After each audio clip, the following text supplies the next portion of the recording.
नाज़रीन इकराम, एक तरफ तो कतर के अंदर पाकिस्तान और अफगानिस्तान की हुकूमतें मुज़ाकरात कर रही हैं। ख्वाजा आसफ साहब ने बाकायदा तौर पर एक ट्वीट किया है और एक तस्वीर भी जारी की है। और दूसरी तरफ सुहेल खान अफरीदी ने अब से थोड़ी देर कबल एक इंतहाई अहम और बड़ा ऐलान किया है। उन्होंने वाज़ह तौर पर कहा है कि हम किसी भी सूरत बंद कमरों के फैसलों को कबूल नहीं करेंगे।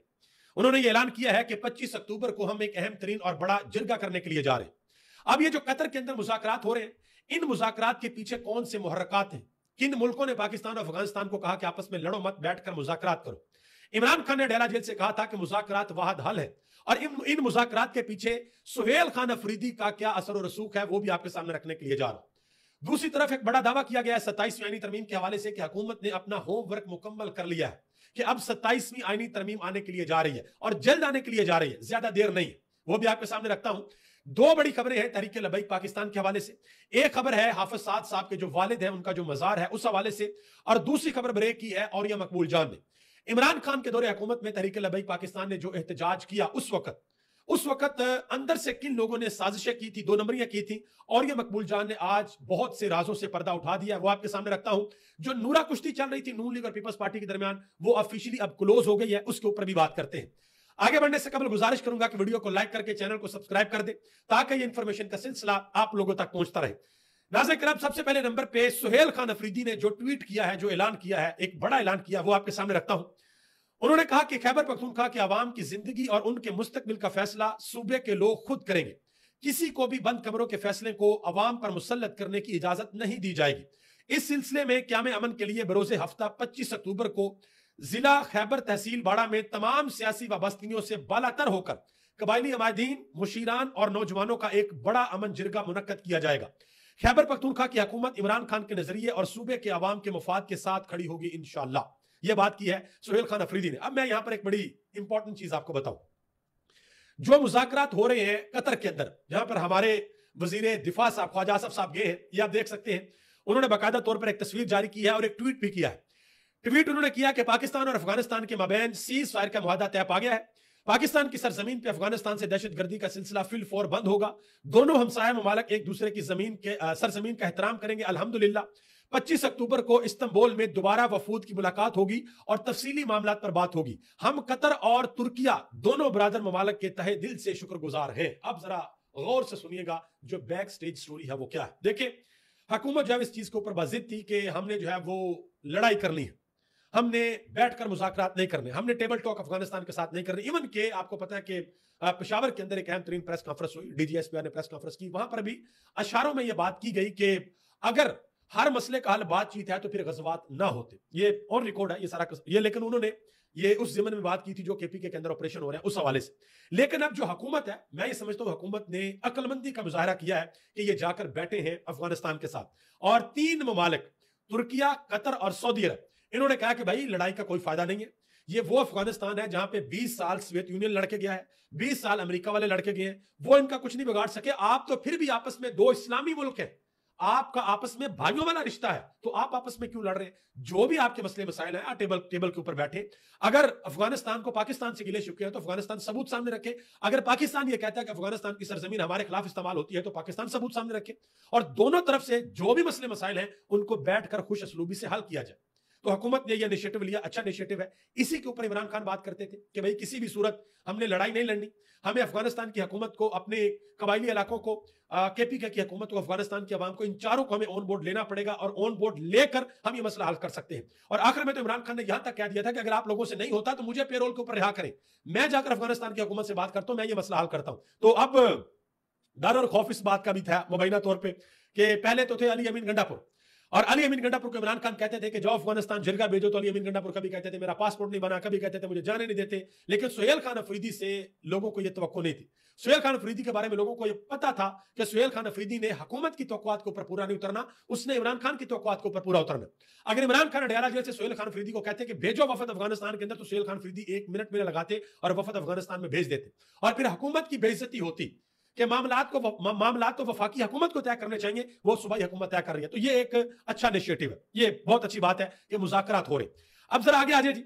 सदीक जान ने एक बहुत बड़ा इंकशाफ किया। उन्होंने कहा जी हमारे एक सीनियर सहाफी दोस्त ने सुहेल अफरीदी के साथ कई घंटे गुजारे। उन्होंने कहा कि कई घंटे गुजारने के बाद एक बात आपको बता रहा हूं कि सुहेल अफरीदी के लिए वजारत आला की कुर्सी कोई वक़्त नहीं रखती। सुहेल अफरीदी इस कुर्सी के पीछे 0.1% भी कंप्रोमाइज नहीं करेगा। उसके लिए कुर्सी इंपॉर्टेंट नहीं है, उसके लिए वो नजरिया, वो कॉज, वो लाइन, वो रास्ता इंपॉर्टेंट है जो इमरान खान उसको बताएंगे। मजीद पारस जहां जेब ने बड़ी अहम बात की। उन्होंने कहा, सुहेल अफरीदी ने अपनी तकरीर के अंदर कहा कि वो पहले पाकिस्तानी है, फिर पख्तून है। उनके खिलाफ हुकूमत की जानिब से मुहिम जो समझ से बालातर है। उन्होंने कहा कि असल मसला यह है कि उन्होंने ISF के तजर्बे की बुनियाद के ऊपर कहा था कि वो एहतजाज करना बहुत अच्छे तरीके से जानते हैं। सुहेल अफरीदी के वज़ीर आला बनने से इंसाफ स्टूडेंट फेडरेशन मुतहरक हो चुकी है, इसलिए हुकूमत को खतरा है कि तुलबा एहतजाज ना शुरू कर दे। और आपको याद होगा कि इमरान खान से एक दफा एक सवाल पूछा गया था कि आपका जानशीन कौन होगा, आपके बाद तहरीक इंसाफ को कौन संभालेगा। तो इमरान खान ने कहा था कि मुझे नहीं पता कि कौन होगा, लेकिन ISF में से कोई होगा, इंसाफ स्टूडेंट फेडरेशन में से कोई होगा। तो आप देख रहे हैं कि इंसाफ स्टूडेंट फेडरेशन में से एक बंदा तो भाई वज़ीर आला बन गया, तो हो सकता है कि कल को किसी और की जिम्मेदारी लग जाए, वो तहरीक इंसाफ को संभाल लेंगे, तो आने वाला वक्त बताएगा। आगे आ जाए जी, अहम तरीन और बड़ी खबर वो भी आपके सामने रखता चलूं, बल्कि ये एक क्लिप है 25 जून 2025 का, जो कि ख्वाजा आसफ ने आसमा शराजी के शो के अंदर बात की थी। पहले ही आपके सामने रखता हूं, जिसमें ख्वाजा आसफ साहब ने वाज़ेह तौर पर कहा था कि हमारा कोई काम नहीं बनता था कि हम अफगानिस्तान की जंग में शामिल होते। उन्होंने हमें पैसे ऑफर किए, हमने कहा ये तो पिनट्स हैं, ये तो कुछ भी नहीं है। फिर उन्होंने हमारी ज्यादा बोली लगाई, हम रूस के खिलाफ जंग के अंदर शामिल हो गए, हमने उसे जिहाद करार दे दिया। उसके बाद दूसरी जंग आई, हमें पैसों की जरूरत थी और जनरल मुशर्रफ को इक़्तिदार के दवाम की जरूरत थी, लिहाजा हमने वो जंग भी लड़ी। अब ये पाकिस्तान के वज़ीर दिफा ख्वाजा आसफ साहब ने 25 जून 2024 को यह बयान दिया हुआ। ठीक है जी, अंदाजा लगा लें। आगे आ जाए जी, एक नौजवान साफी है अनस गोंदल, उन्होंने हाफिज अब्दुल रहमान जो जनरल सेक्रेटरी हैं JUI के लाहौर के अंदर, उनका इंटरव्यू किया और उनसे अहम तरीन सवाल पूछे। अफगानिस्तान के मामले के ऊपर हाफिज अब्दुल रहमान ने कहा कि अफगानिस्तान के साथ मामला बातचीत से ही हल हो सकते हैं। मरियम नवाज के बारे में कहा कि मरियम नवाज मां बनकर आई थी, लेकिन अब पूरे पंजाब की बला बन चुकी हैं। तो उन्होंने पूछा कि भाई किस तरीके से बला बन चुकी है। उन्होंने कहा कि जो स्कैंडल्स आए, जो किसान का हाल हुआ, जो सैलाब के अंदर हुआ, जो मरीज के ऑपरेशन के अंदर हुआ, तो ये अब मां नहीं बल्कि बला बन चुकी हैं। उन्होंने कहा कि जो नुकसान इन्होंने पहुंचाया है उसका खमियाजा अवाम भुगत रहे हैं। आखिर में कहा कि सानहा मरीद के को ही देख लें। ये JUI के सेक्रेटरी जनरल हैं लाहौर से, हाफिज अब्दुल रहमान, ये उन्होंने बात की है। अमेरिका के अंदर डोनाल्ड ट्रंप के खिलाफ बहुत बड़े पैमाने के ऊपर मुजाहरे शुरू हो चुके हैं। जो डोनाल्ड ट्रंप की पॉलिसी जो डोनाल्ड ट्रंप कर रहे हैं, और उनके खिलाफ मुख्तलिफ स्टेट्स के अंदर बहुत बड़ी तादाद के अंदर ये मुजाहरे शुरू हो चुके हैं, और हो सकता है कि आने वाले वक्त में इनके अंदर और ज्यादा शिद्दत आ जाए। अब अमेरिका जो है वो एक अहम तरीन एग्रीमेंट भी करने के लिए जा रहा है सऊदी अरब के साथ। खबर यह है कि सऊदी अरब और अमेरिका के दरमियान अहम दफाई मादे पर बातचीत जारी है। मोहम्मद बिन सलमान सऊदी अरब अमेरिका का दौरा करेंगे और हो सकता है कि वहां पर वो दस्तखत कर दे। यह मुआहदा जो है वो इसी तरह का होगा जैसे अमेरिका और कतर के दरमियान हालिया एक डिफेंस डील हुई है।